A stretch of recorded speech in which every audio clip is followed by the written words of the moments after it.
Sawadee krap and welcome to TNT, coming to you from Almaty in Kazakhstan. I'm sort of right in the middle of the city at the moment, and my first impressions are, well, it's quite an amazing city.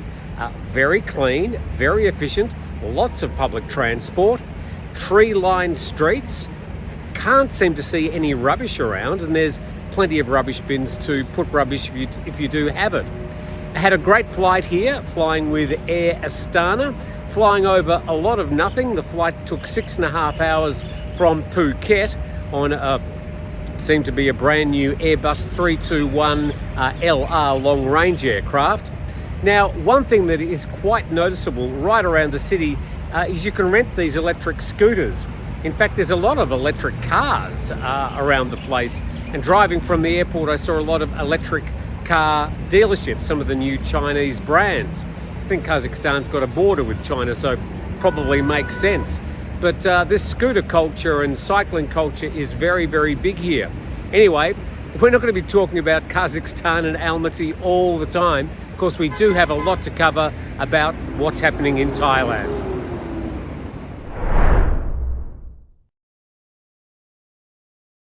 Now down to the news section of the program, and yes, I'm here in my apartment. I've done my best to create a bit of a set, but I'm paying about 1,200 baht a night here. I'm pretty much in the centre of Almaty.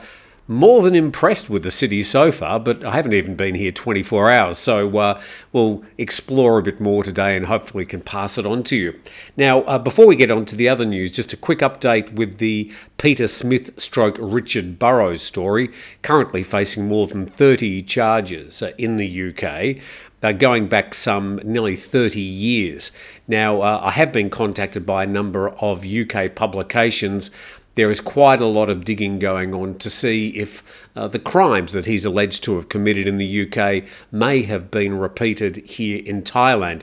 Now, we know that he lived principally in Phuket, was generally well regarded by the media community who knew him well, and he worked in that community for a long time. So I'll bring you up to date with any more of that when I find out. But to this other story, and this was announced the last couple of days, where the government was looking to try and free up the land ownership issue for foreigners by extending the amount of condos or apartments in a condo complex that could be freehold sold to foreigners from 50 to 75%, and then also increasing land leases up to 99%. Well, of course, there's been a bit of pushback. Here we go to the Bangkok Post. No effect from increasing foreign ownership quota, and an increase in the foreign ownership quota for condos to 75% is unlikely to significantly impact the Thai property market, as very few condo projects have reached this quota. The head of residential sales for CBRE Thailand said only 1 or 2 condo projects in Bangkok have neared the foreign ownership quota of 49%. He said one of those projects is exceptional, as its foreign ownership quota of 48 or 49% is because an embassy purchased a large number of units for its staff to stay. Elsewhere in Bangkok, we've not seen any condo projects exceeding 40%. Even in tourist destinations like Pattaya and Phuket, they prefer villas over condos. Now, nationwide, the number of condo ownership transfers by foreigners accounted to 13.6% last year, and that's up from 10.8% in 2022 and lower figures in 2021 and 2020. So that sort of puts a bit of a kibosh on the whole idea, doesn't it? Apparently, very few condo developments, according to this spokesperson anyway, reach that 49% quota. But the Prime Minister had something to say as well. Reported in ThaiPBSWorld.com, increased foreign condo ownership rights will benefit the economy, according to the Prime Minister. Now, he defended the idea to allow foreigners to lease land in Thailand for up to 99 years and own up to 75% of a condominium project, and he said it was intended to boost the Thai economy rather than benefit foreigners. And speaking yesterday, he insisted that leasing land to foreigners for up to 99 years instead of 50, plus an extension of another 50, does not mean that foreigners have ownership rights over the land, noting that in some countries foreigners, including Thais, are permitted to lease land for up to 150 years. But a bit of voice of sanity here from this doctor, a real estate expert, who suggests the government comes up with measures to boost the sale of unsold condominium units to resolve the current glut. Certainly, it seems to be a bit of a voice of reason there. We'll watch that story. Now to the ongoing, police wars at the very, very top of the command structure here in Thailand. And this is the Bangkok Post. Suspended big joke, demands PM reinstate him. And the suspended Deputy National Police Chief Surachat Hakpan said yesterday he'd petitioned the NACC for an investigation unless the Prime Minister completes his reinstatement. He told the media yesterday that the Prime Minister was also chairman of the Police Commission and could have the Commission revoke the suspension order. And Surachat also said he'd file a complaint with the NACC against the person who signed off on his suspension without naming Police General Kitrat. But a few words from the other side. This is from Thai PBS World. 2 top police officers unperturbed by Surachat's threats of legal action. 2 police officers said yesterday that they're not worried about legal action to be taken against them by Police General Surachat Hakpan. And Police General Kitrat said there are mixed opinions about his dismissal of Surachat, as he insisted that his order was issued after having carefully considered the legal aspects and the facts surrounding the charges. He's not worried that he might be targeted for his role in the handling of the case against Surachat. And Police General Surachat and 4 of his close colleagues are facing money laundering charges in connection with the BNK Master online gambling business. And all this being fought out at the highest ranks of the Royal Thai Police. We'll just have to wait and see who ends up on the blunt end of that particular stick. Now, despite being in a landlocked country here in Kazakhstan, I'll be here until this Sunday, coming back on, Sunday night, Monday morning.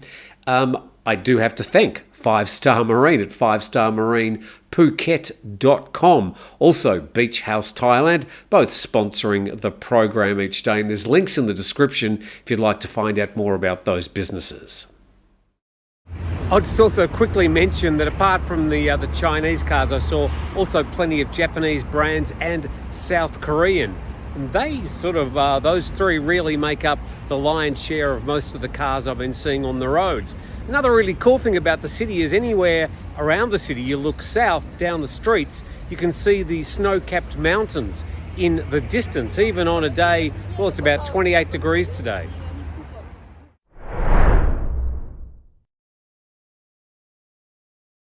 And whilst I'm one tourist number for Kazakhstan this year, let's check the numbers of the tourists coming to Thailand.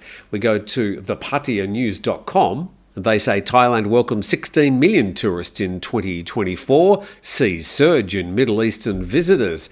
Let's cut to the chase here. It's saying 16 million foreign tourists from January the 1st to June the 16th. You think they could have waited until the end of June to at least get, the first half of the year. But they report a significant 97, nearly 98% increase in tourists from the Middle East, also an increase in tourists from Malaysia, Indonesia and Singapore at those respective percentages. And the top 5 countries of origin for tourists for the nearly first 6 months of this year: China with 3.1 million, Malaysia with 2.5 million, India 952,000, Russia 888,000 for obvious reasons, and South Korea 874,000. So I just note with those countries that putting Russia aside, which is obviously a special case, they're mostly short to medium haul countries, all within 3, 4, 5 hours flight from Thailand. I noted just flying to Kazakhstan, 6.5 hours sitting in an aeroplane. 28,000 baht was the best airfare I could get, which is more than 1,000 Australian dollars and around about 800 or 900 US dollars. So flying medium to long haul is obviously pretty expensive at the moment. So I think in the short term or short to medium term, these medium sort of hall markets are going to be filling up most of the tourist spaces here in Thailand. A quick couple of stories from Phuket. Now we go to the Bangkok Post. Drowned Belgian tourist found on Phuket beach, and a missing Belgian visitor was found dead on a beach on Monday, 2 days after he disappeared. Luvovadio Doro's body was washed up on Freedom Beach, taken to Washira Hospital for a post-mortem. He and 2 other tourists, both from Yemen, who were found later, were reportedly dragged out to sea by the strong currents. Then we refer to patiamail.com, high waves in thunderstorm areas for the Andaman Sea and the Gulf of Thailand. And the TMD is warning of heavy rains in many parts of Thailand, especially in the northeast, east and west coast of the south. Be on the lookout for sudden floods and flash floods. So it looks like it's going to be pretty wet around Thailand. It didn't mention the centre of Thailand, but it says Bangkok. The weather today, 90% chance of rain, top of 31. So it looks like plenty of moisture around Thailand at the moment. So if you are near the coast, either in some of those areas mentioned on the Gulf of Thailand or the Andaman Sea, please take care. And if there are red flags on the beach, don't even think about going into the water. And with that, I thank you very much for watching. Thank you to our sponsors, 5 Star Marine and Beach House Thailand. I'll be telling you more about Almaty in tomorrow's program, no doubt. Might even get a few quick TNT extras out during the week if I find something that I think you might find of interest. Otherwise, have a fantastic Tuesday. I'll see you later.